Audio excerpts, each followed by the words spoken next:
أنا الطقطاقة نورة، مطربة كويتية معروفة في الطرب الشعبي في بلادي، والحفلات ديالي ديما عامرين، والطلبات ديما كتجي من كل بلاصة. ولكن نهار جا داك الاتصال حسيت بشي إحساس غريب. كانت شي مرا كتهضر معايا في التليفون، صوتها تقيل شوية.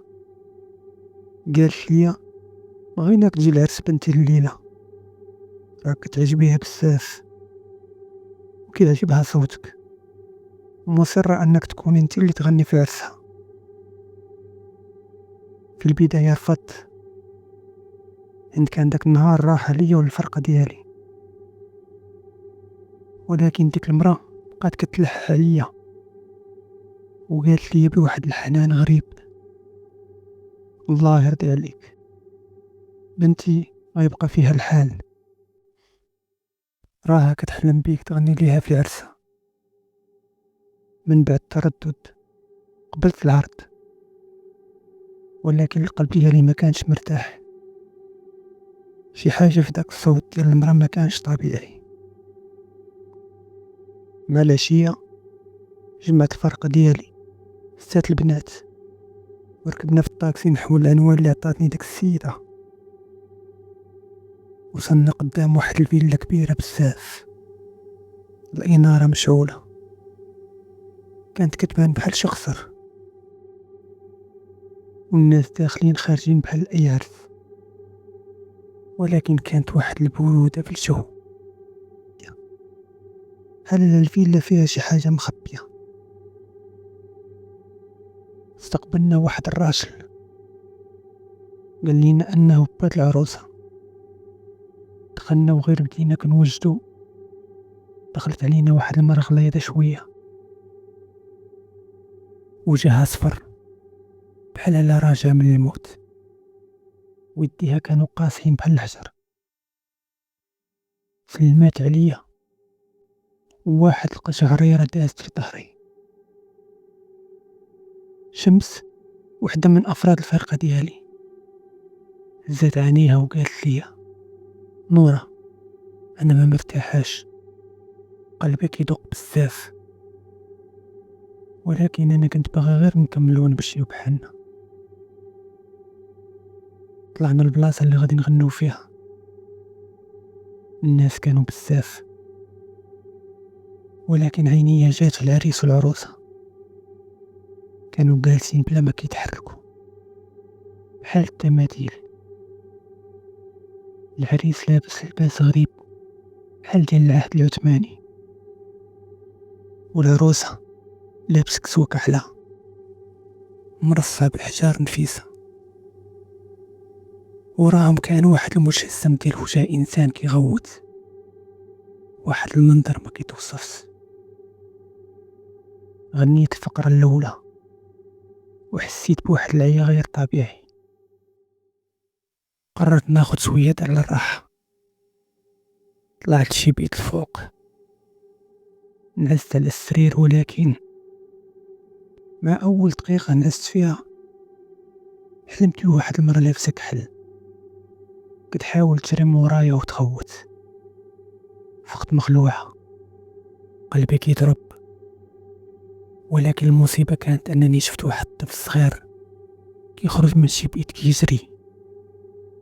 ومن بعد طلع الدور الثالث، ما عرفتش علاش، ولكن مشيت موراه. طلعت ملي وصلت سمعت واحد الضحكة ديال الدري صغير، وشي صوت في ودني كيقول: غني غني، أنا كنبغي صوتك. واحد اللحظة حسيت بشي حاجة شادة ليا من رخي، بغيت نغوت ولكن الصوت تخنق في حلقي. كنحاول نغوت ولكن الصوت ما كيخرج. نزلت بالزربة عند الفرقة ديالي، كانوا كاملين مرعوبات. لاحظنا أن عدد الناس كيتزاد بشكل غريب، وأن الحفل ما كيكملش، وأن الضياف كيتكاثروا بلا سبب. والغريب في الأمر أن الشطيح ديالهم كان في شكل، كانوا كيسطحوا بحال كيجدبوا وشويه كيشدوا في الشعر ديال بعضياتهم. ما فهمتش شنو كاين. شويه بداو كيبانوا رجليهم ماشي ديال الانسان، كانوا رجلين ديال الحيوان. فجأة أدى الأذان ديال الفجر. في هاد اللحظة حسينا برشا برودة غريبة، وقبل ما نقدروا نهربوا تفضوا في الدار كلها. كنا كنسمعوا الضحك وكلام غير مفهوم. بلا ما نتسناو جرينا للشارع، بلا ما نشوفوا اللور. وقفنا طاكسي وركبنا فيه بحال هربنا من الموت. ملي نزلنا من الطاكسي سولنا واحد الراجل كان قريب من تماك، عاودنا ليه القصة ديالنا. قال لينا بأن ديك الدار مسكونة من شحال هادي، واللي كيدوز من حداها كيسمع شي أصوات غريبة وما كيقدر حتى شي واحد يقرب ليها. هنا رد لينا الماء في ركابي. ملي عرفنا أن ديك الدار كانت مسكونة، ومن داك النهار أنا والفرقة ديالي قررنا نعتزلو. ميمكنش نبقاو في هاد العالم، حيت الشي اللي وقع لينا كان شي حاجة ما كتخطرش في البال. كانت آخر حفلة ليا والفرقة ديالي، وكانت حفلة من عالم آخر، عالم ما كنعرفوش.